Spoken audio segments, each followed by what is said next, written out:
Jy is ingeskakel op Groot Plaas. Nou op 'n Woensdag is dit tyd vir bietjie plaaspraatjies. En vandag, stel jou voor, jy ploeg jou lande met brandstof wat jy sommer self gekweek het. Nou dit klink na toekomsmusiek, maar John Deere het pas begin met veldtoetse van hulle nuwe 350 perdekrag E98 ethanol trekker. In plaas van duur diesel loop hierdie yster op hoë konsentrasie ethanol.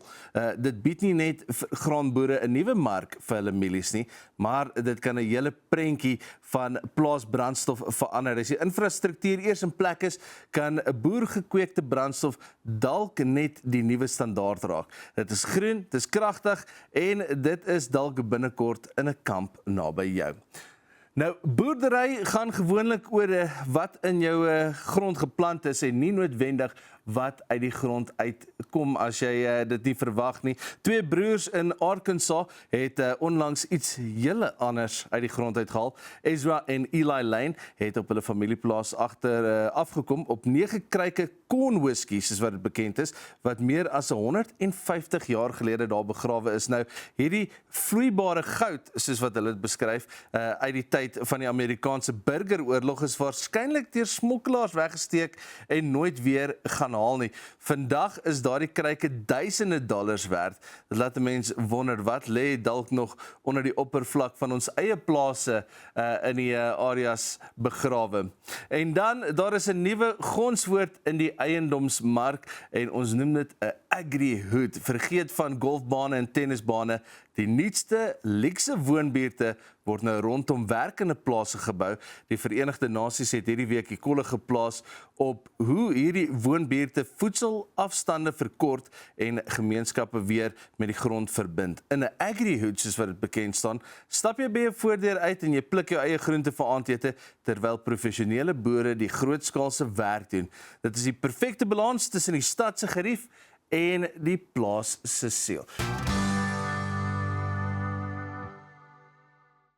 Welkom terug hier op Groot Plaas. Ons gas saam met ons vanoggend, Jaco Liebenberg, hy is die tegniese bestuurder van voerkraal en plase by Beefmaster. Jaco, goeiemôre en welkom op Groot Plaas. Goeiemôre Doopie, ja, en hier van Beefmaster uit Christiana. Goeiemôre en al die kykers.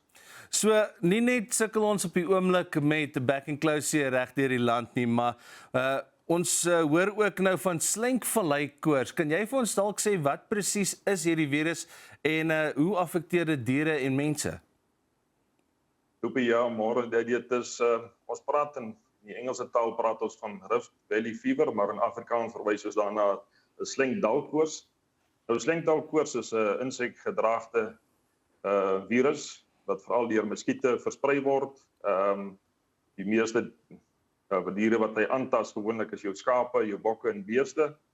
Maar dit is ook 'n zoonose. Met ander woorde, dit tas ook mense aan. Mense kan baie siek word daarvan en dit kan selfs lei tot die dood van die siekte. Nou Jaco, is dit spesifiek oor dit oordraagbaar is deur muskiete dat ons gewoonlik sien daar's meer uitbrekings dikwels na ons swaar reën gehad het? Dis reg so. Ongelukkig die siklus van die virus is baie afhanklik van die muskiete. Veral die Aedes muskiete dra die virus in hulle eiers en na goeie reëns wat ons die afgelope tyd ontvang het, al in die vroeë somer, dan broei hierdie muskiete uit en die muskiete is dan draers van die virus en dan sodra hulle dan voet op die gas hier, dan dra hulle so die siekte dan weer oor. So as ons nou dink aan diere wat die meeste in gevaar is en waarom jong diere spesifiek dragtige koeie ook so swaar getref is, kan jy vir ons verduidelik hoekom dit is? Kyk, dit gaan daaroor dat die jong diere is baie vatbaar, die immuunstelsel is nog nie goed ontwikkel nie. Dis hoekom ons sien by lammers wat onder 2 weke oud is die vrugtesyfer selfs is so hoog as 95%.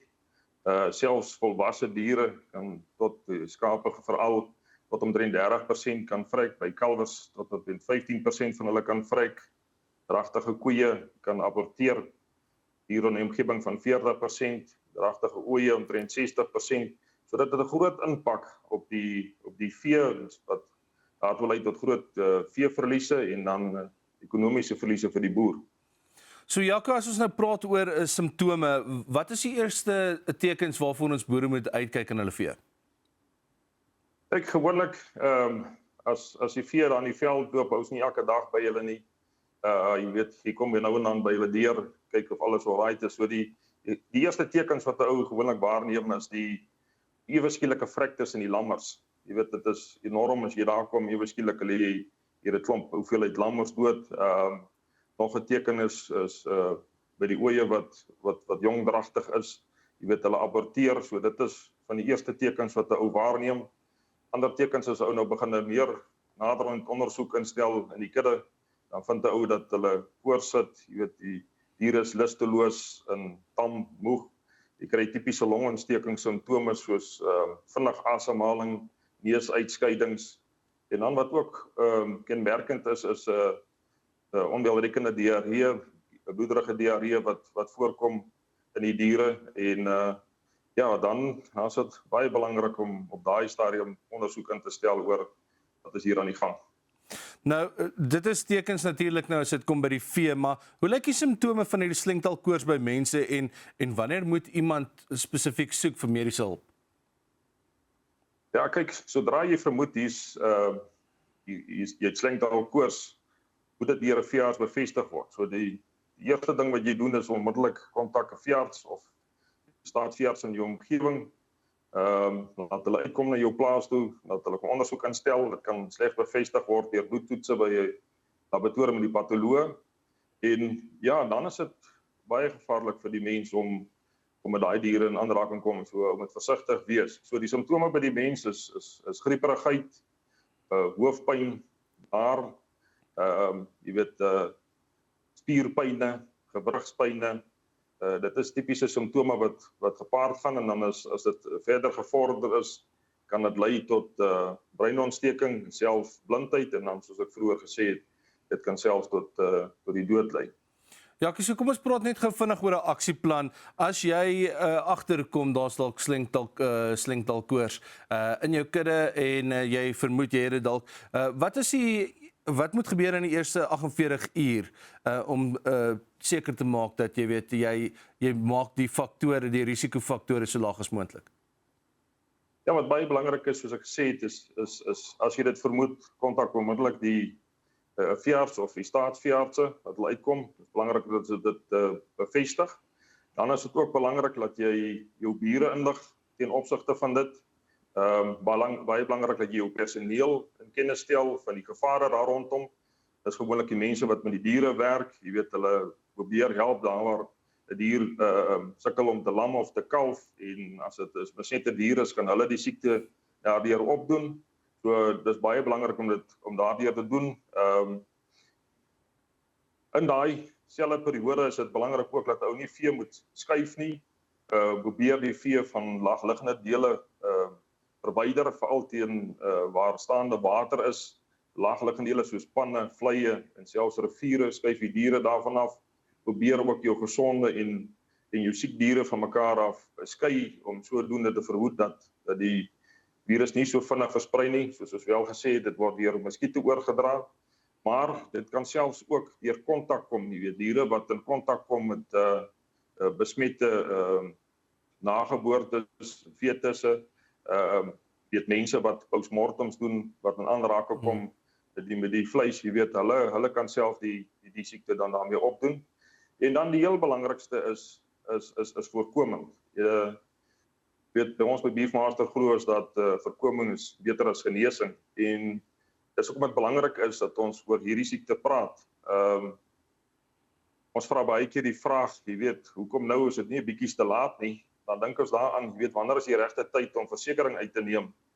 Jy weet, dit is die belangrikste is om net voor ongeluk gebeur of 'n skade, net so met veesiektes is ook. In hierdie geval is die siekte so onvoorspelbaar. Ons weet nie wanneer die volgende uitbraak gaan wees nie. Jy weet, sy siklusse kan wissel tussen 7 en 10 jaar afhangende van die goeie reëns en die gunstige klimaatomstandighede. So die beste manier om hierdie siekte te beveg is om voorkomend te ent.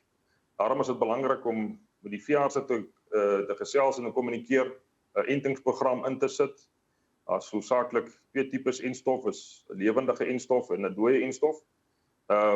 Elkeen van hulle het 'n voor- en nadele. Die lewendige enstowwe is heelwat goedkoper. Die nadele van dit is dit kan aborsies veroorsaak by jong dragtige diere. Maar die voordeel van dit is dit skep 'n goeie immuniteit hier. So na 3-4 weke het jy goeie immuniteit en dit wek ook permanente immuniteit op.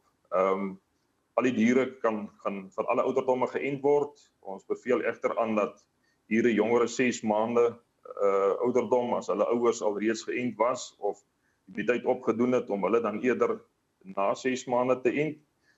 Dit is as gevolg van die passiewe immuniteit wat hy van die moeder deur die biesmelk kry, wat hy effek op die enstof kan hê. Dan die dooie enstof is bietjie moeilik om te vervaardig, daarom is hy heelwat duurder, maar die voordeel van die enstof is dit is veilig op dragtige diere.